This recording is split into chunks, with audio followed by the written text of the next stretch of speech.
Welcome to Verbal Diary, the podcast, with your hosts, Cy Joblin and James Norton. Strap yourself in for the rants and bants. How do we start? I can't remember how you do a podcast. Welcome back to We're Verbal back. Diary. So, I should probably start with an apology. Go on. I am going to take all the blame. Is that okay with you?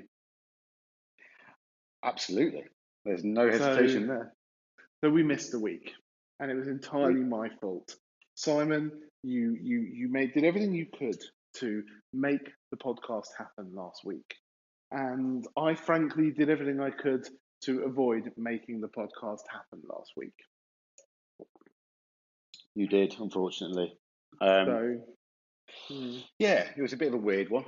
We planned for our normal cadence, and despite efforts, it just wasn't going to happen in the end. I think we got to Thursday and we realised, let's just leave it this week. We've not got enough time to get this turned around.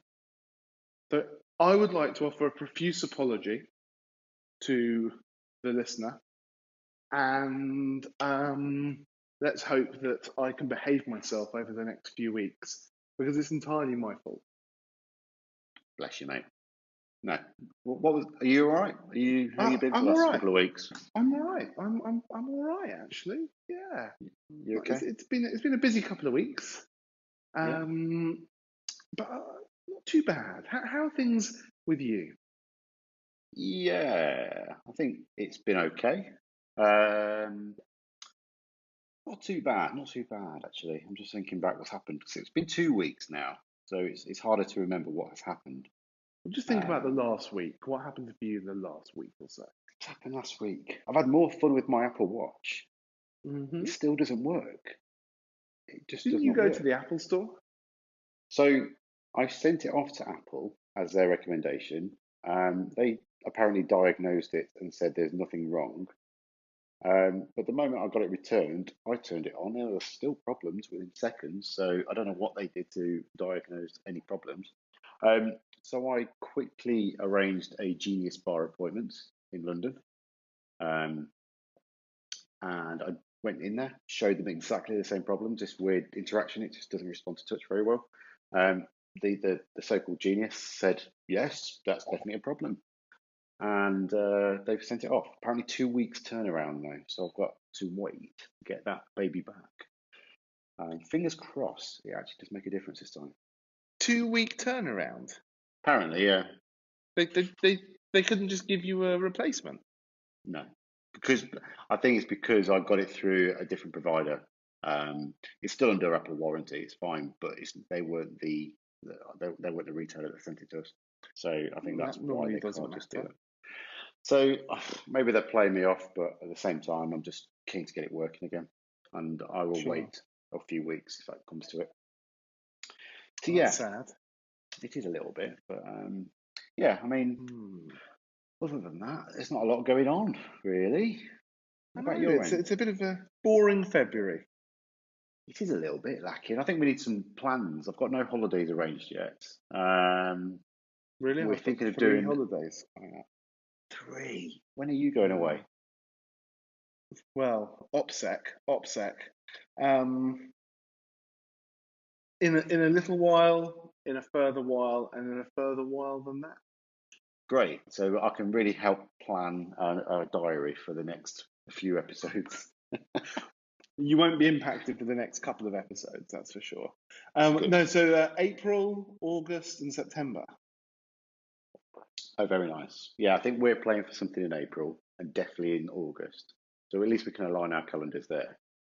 What are you thinking of doing in April? Are you thinking of using the caravan? How did you guess? I've got to make the most of it though. It's been sat in storage for nearly 6 months. We need to get some use out of it.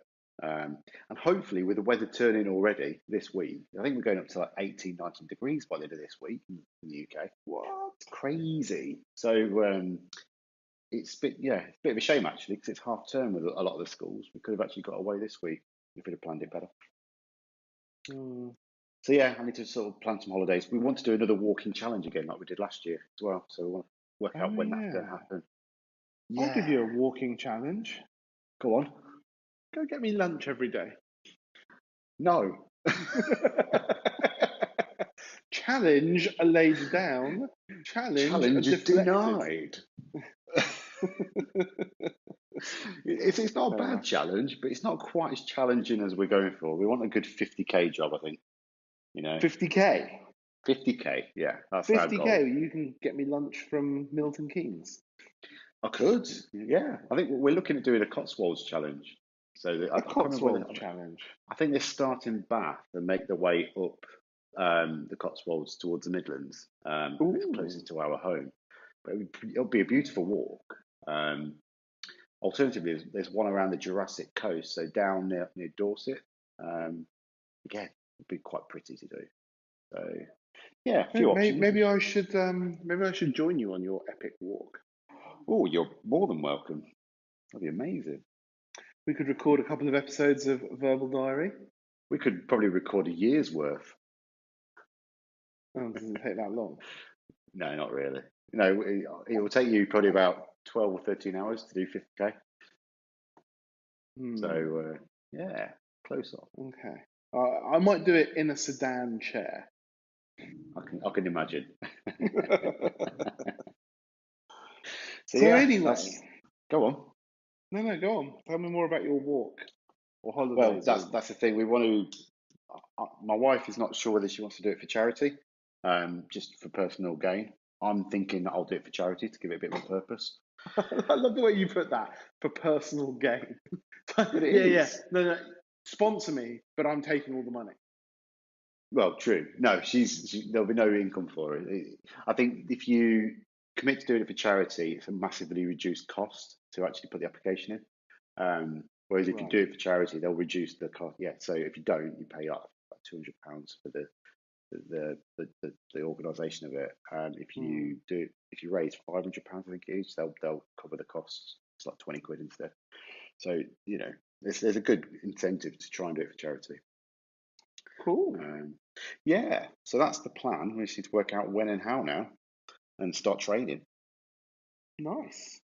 Yeah. Nice. What about you? So you've got your holidays planned? Anything else? Not really. It's all very quiet in my life right now. Not much happening. Norton Manor.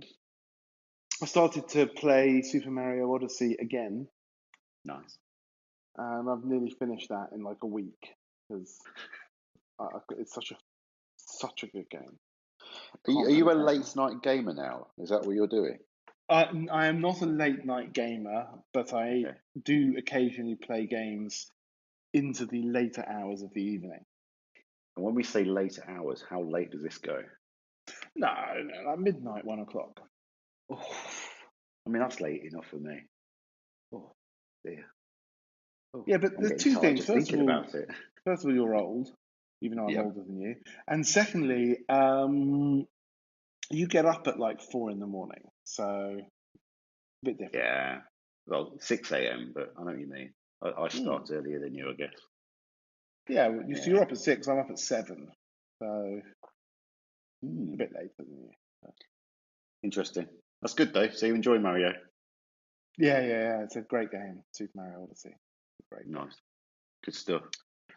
So shall we go on? I feel like we're a bit devoid of any exciting news. I feel like we should dive into the first segment. I think we should. Yeah. Shall we? Should I sing us in? Sing it, baby.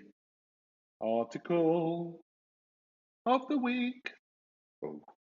Is that right? Is that right? I like that tone. That's about right. Yeah, I'll go with that. Verbal Diary with Si and James. That's right. It's time for the article of the week. Which is your turn this time. My turn this week. So I have got, I've actually sent you this article previously because we sort of made a bit of a pact, I guess, that we would send the articles in advance because otherwise it does mean that one of us is talking and one of us is reading while we're recording the podcast. But I'm just going to send you the link again, just in case. It's an article, it's a bit different this week. Quite a few of our articles have either been tech or sort of work related. This is neither. This is an article in The Guardian from February the 10th, so a little while ago, just over a week ago now, as we record here. And the headline is "Plummeting Insect Numbers Threaten Collapse of Nature." And I really sort of feel quite strongly about some of the stuff that's been talked about in here, because let me be clear, I don't like insects at all. I hate spiders. I do not like anything with more than two legs. Frankly, I'm not that keen on anything with less than two legs either. But I'm not a huge insect fan at all. As you probably know, I'm not a massive animal lover, actually. I don't really like the idea of having pets and things like that. Anyway, I do recognise that despite my own dislike of such things, insects are extremely, I was going to say exceptionally, and neither exceptionally nor extremely came out properly there. But insects are exceptionally important to the global biodome and the health of our planet. And this article says that more than 40% of insect species are declining and a third are endangered. And this is a real problem because insects are serving many, many, many different purposes. So they spread the pollen, which allows obviously new plants and flowers to grow, and they help spread seeds from trees and things like that. They're the bottom of the food chain. So if they disappear, everything that eats them is going to be in trouble. And as this article says, they are essential for the proper functioning of all ecosystems: food for other creatures, pollinators, recyclers of nutrients, etc. So I think it's really, really worrying, and a lot of it is coming from the widespread use of insecticides in crops. That we grow food for us humans, the two-legged kind, to eat, and we use insecticides to stop the insects getting at it, and that kills the insects. And there's been a very rapid rate of loss over the last sort of 25, 30 years. And it really feels very problematic. And yeah, I sort of feel strongly that we should really stop destroying our own planet. It does seem a bit counterproductive. What do you think? Well, as you know, we are relatively big fans of animals in our house, dead or alive.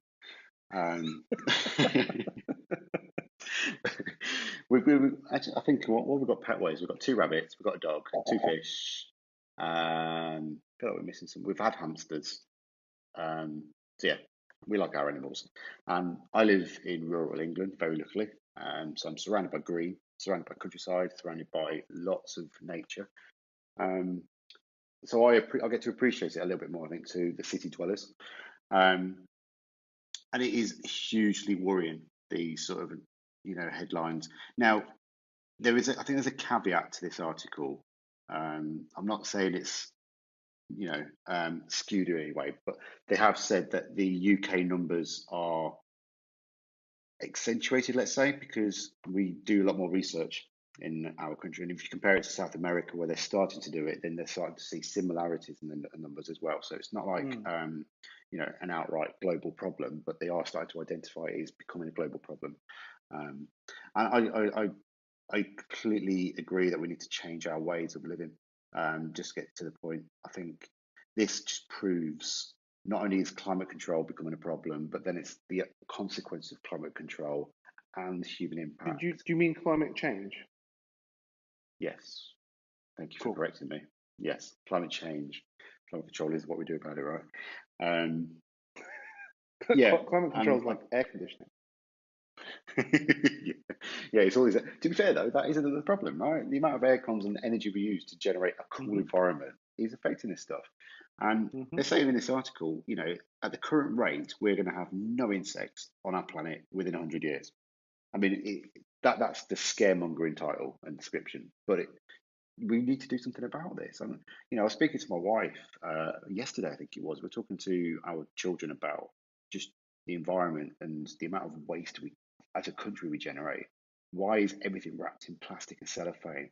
How much paper can't be recycled? Why can't we use more glass and more renewable sort of materials?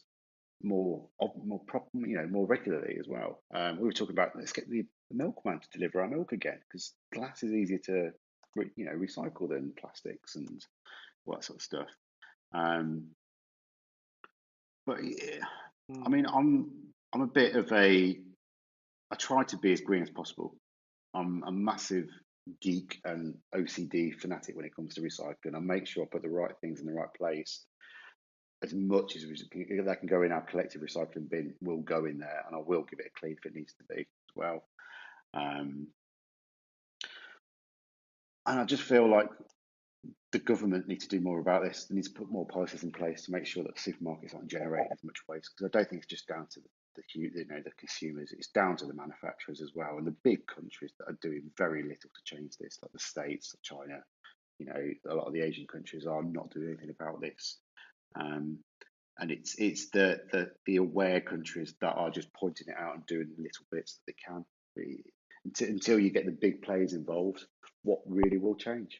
That's what I'm worried about. So yeah. So you're quite right that places like China and other sort of bigger, newer countries, more developing countries and newly developed countries do need to do a little bit more. But we can all do more. You talk about climate change, obviously, a massive problem for us as a species. But we seem to be very reticent to actually do anything about any of these problems. But I wanted to ask you a question. Mm-hmm. What do you think about GM crops?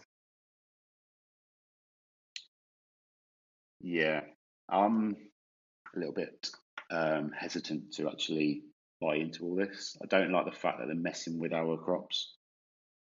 I don't like the fact they're messing with nature, and then obviously the consequences of that on our ecosystem, not great. They're only doing it though for cost saving exercises, right? What do you Or are think they? about farmers hundreds of years ago who grafted different plants together to make wheat and the apples we eat today, and different pear species and all of that, and thousands of other things? Do you have a problem with them?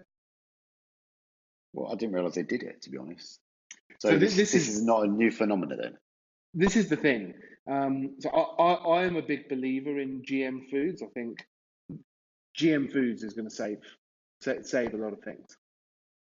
We should genetically modify our crops to do less damage to the environment, to be less attractive to insects, so we have to use less insecticides.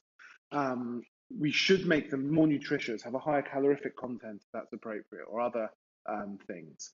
And most of the food we eat today, yes, it wasn't genetically modified, but it was certainly human modified, whether it was the grafting together of different plants to make different species of fruits and vegetables, or wheat doesn't exist. Like wheat doesn't exist in nature, I don't think. I think it was a modified crop. What do you think about dog species these days? Do you think it's a bad thing that we've created these like weird hybrid dog species? My next door neighbour has a cockapoo. Is that okay? I mean, to be fair, the dog thing does bother me. They're doing it just out of almost fashion desires to fit in, and it's just ethically wrong. The fact I don't like the fact people pay for animals, right? There's enough animals on our planet that just need a home, that are suitably good You're domestic talking about living creatures. animals, yeah? Yeah, of Because I course. pay Not for bits of animals so I can eat them. Save yourself on that one for later. um, Oh but no. no, this trend of like fashionable dogs is just ridiculous. I mean, So I strongly agree. I don't think that should even be a thing. The fact, but then they talk about designer babies and talk about designer animals. You think, why is this even a thing? What are we doing to ourselves? Why do we care? That dog is a thing. It's a living creature. And to be honest, as much as I'm not the biggest dog fan. They are such lovely, loyal creatures. You don't need to mess with that shit. It is ridiculous. So I agree when it's for designer purposes, we shouldn't really encourage it. But there's a lot of people who talk about GM foods are like, well, we're doing this, we're doing that. I think that's a nonsense argument. I think we shouldn't be doing these things for purely aesthetic purposes, but if it's to actually feed people and use less land, less water, and be less attractive to insects and therefore reduce pesticides and insecticide usage, I think that's a really positive use of GM foods myself. So Yeah, I I'm quite agree on happy with you that. to that. The Agree with you designer there. babies one is interesting. Have you seen the film Gattaca? Oh, a long time ago. Yes, I can't Okay, remember it very well. verbal diary homework. Oh no. Netflix download, please. I think we should watch the film Gattaca together. Okay, We can cuddle up on the sofa under a blanket. we were going to Um, do this with your other film, weren't we? Metropolis. yeah, but Gattaca's probably a bit of an easier watch. And I think it's really interesting because Gattaca, the principle there is that there's these like there are like two classes of people, and it's determined from birth. The second you're born, they take a blood sample and they can say you're going to this is your life expectancy, these are your capabilities in life. And most people have designer babies to take away what they see as negative traits. And I'm not sure we should necessarily go too deep right now, but verbal diary goes deep. Verbal diary after dark. This could be where I've got some very particular viewpoints. Surprise, surprise. On that sort of thing. It's like should we allow for designer babies? Should you be allowed to genetically screen a fetus and say, well, this fetus is going to get Down syndrome, and therefore we could change that, not destroy the fetus, but we could change it. Um, and I'm kind of interested in your view on this stuff because I know that you've got some challenges in your family. I don't know if they're genetic. I don't understand the situation fully.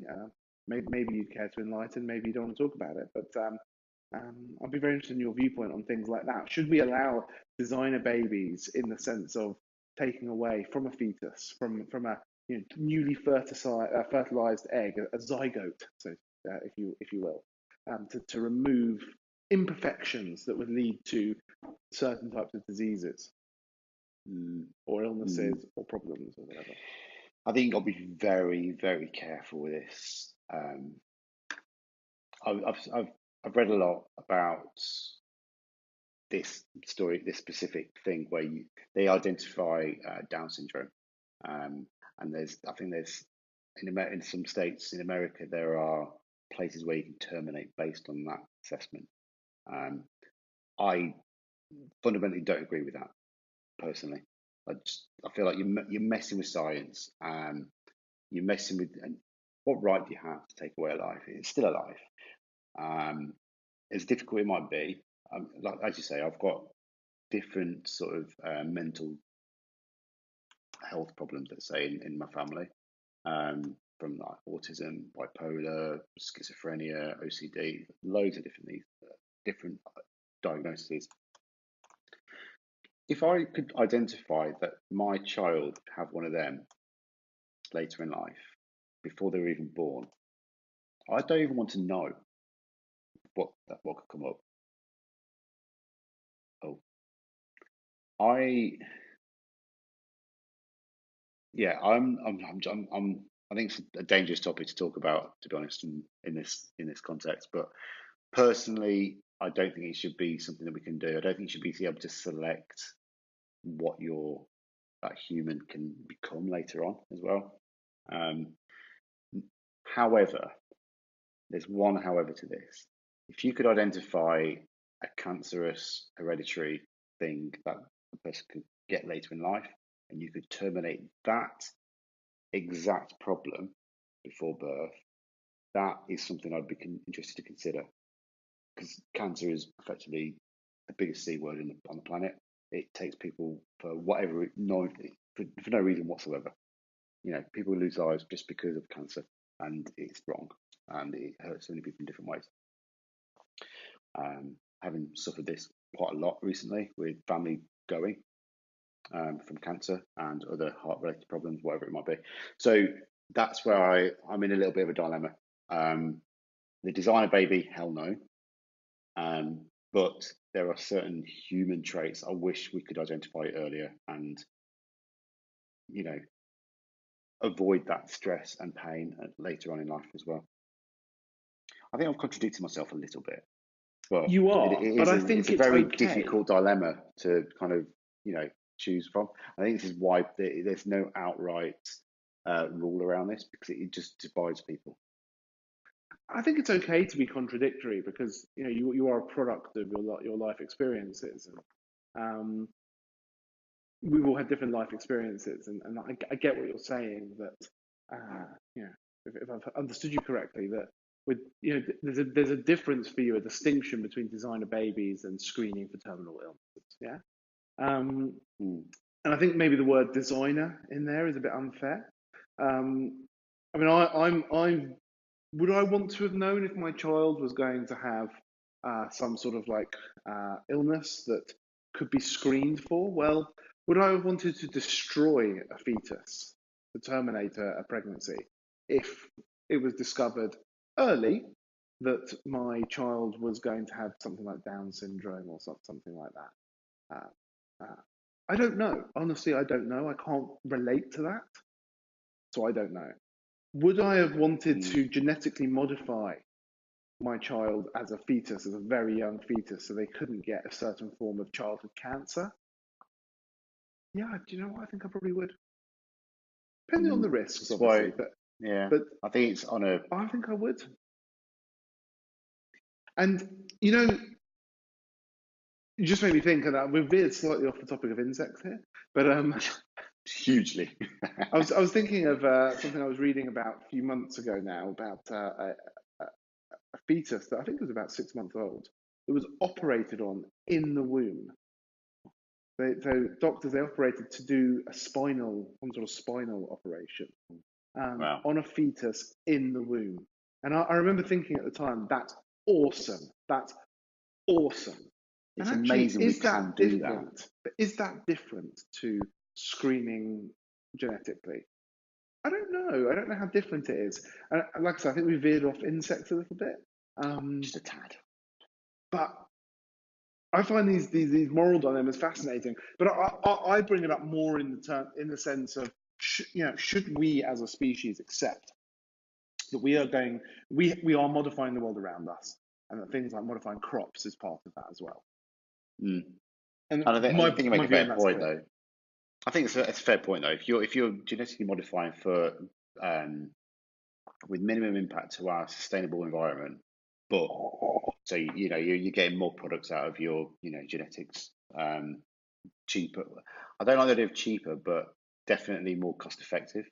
Yeah, with minimum impact to what we've already got, you don't want to ruin what we've got. We're very lucky to have this planet that we've got anyway. We shouldn't fucking ruin it. That's what worries me.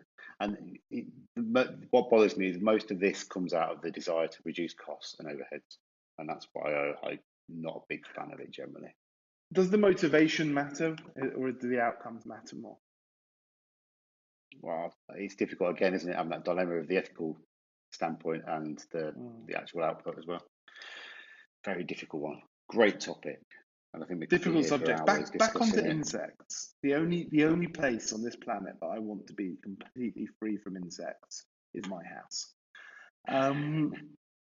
So if anyone has a tip on how to deal with that, then I'd be very very open to hearing about it. Just tweet me. Are probably the worst. Just tweet me at Nautilus hashtag insects shouldn't be in my home. It's quite a long one. Yeah, hashtag insects shouldn't be in my home for sure.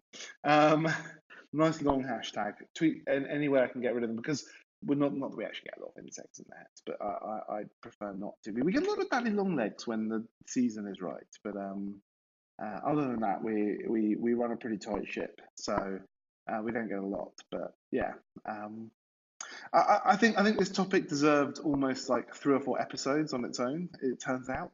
And for my next article of the week in 2 weeks, I might look for one on genetically modified babies. Wow. Okay, so make sure you send it earlier. Cool. I can see you're going to go. I can see your one next week is going to be an article of the week on something quite light.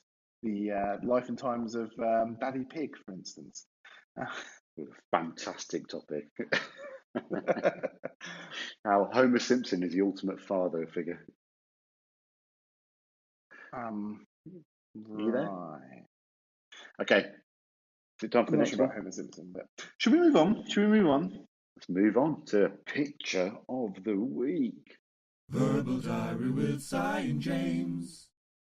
Right, so heavyweight topic. I hope you've got a lightweight picture. I've got a lightweight picture and it's relatively relevant as well. So I'm going to drop this into our group chat and then I'm going to talk about it. I'd just like you to know I'm scared. You might enjoy this actually. Let me know when you've received. I'm just sitting here waiting for it to arrive. I know it's been delivered now. So I've not taken a huge amount of pictures over the last few weeks, unfortunately. But yeah, there's the reaction I was hoping for. It was Valentine's week last week. And as part of the annual tradition, my wife said, "No, don't do anything. Don't worry about it this year. It's just a load of commercial rubbish. Don't buy me anything." And then I think it was about 2 days before Valentine's, she found something she really wanted, she must have. So then I had to be the honourable husband and go and source that thing that she really wanted, just to make sure we're all good. That aside, the most important part of Valentine's Day for me is the food. I think it's the ideal time to have a lovely meal together. No children, quiet time, food we both enjoy. And this was the product of what we came up with. Now, I don't know if you can work out what's in there, but we have basically got there's a medium rare steak. I think it's a sirloin, that one. Topped with, go on, guess what the toppings are? Well, I see mushrooms. I see courgette. Yep. What do you think is coated on these as well? Well, there's obviously some sort of sauce going on there, like a little like marinade-y thing. I don't know. Let me just zoom in on this picture for a moment. So yeah, this was. What are those little seeds? Garlic, mate. Garlic fried courgette mushroom. Yep. Ooh. Just to get that flavour in butter and a little bit of olive oil as well, just to get that glaze. And then we had some big fat oven chips as well to complement that. So I thoroughly enjoyed looking at this image because it was actually a really tasty meal as well. I was quite proud of that. Simple as it can be, but it's quite relevant to what we're just talking about. Sustainable food sources. Is beef really one? Saw something yesterday about the fact we should only have, I think it's like a quarter of a steak a week in red meat to really sustain what we've got. But I'm just ignoring that. Once a week, I will have a whole steak. You have steak once a week? No, but I will have red meat once a week. Well, I think that looks utterly delicious, and I'm looking forward to our Valentine's celebration, which tomorrow, yeah, tomorrow lunch. Absolutely, yeah? It's the Verbal Diary Valentine's special. Hashtag hearts all over the place. So yeah, I think it captured the image of the food quite well. I'm not sure it's good food quality, but it was. It's a good picture. I'm enjoying that. You're making me very hungry. So yeah, how do you like your steak as well? What kind of, where do you go? Well, how did you cook this steak? So I am a fan of grilling normally. Get the grill really hot so the fat just crystallizes within minutes. But for this one, I actually fried it in the after sauce from the vegetables as well. So it was literally maybe 30 seconds each side, and that was it. So I'm not a fan of fillet steak particularly. Okay. Unless it's raw in a sort of steak tartare format. I tend to prefer a ribeye. Sirloin's pretty good, and I like it rare to medium rare. I like it to be in a perfect world, it would be flamed over charcoal. for a few minutes, Ooh. a minute or two on each side, and then just left to rest. At Yeah. home, if I See, do it, this is I the cook it key on a as grill well. pan. Hmm? I've only recently understood the value in letting your meat rest. You don't need to eat it straight away. Just make sure you fry it enough and take it off the heat and let it set for a few minutes. Yeah, you always got to let your meat rest. And I like to have my steak. I actually at home we wouldn't do it with chips. I would do it with just like a nice salad. Yeah. A good Dijon mustard is good.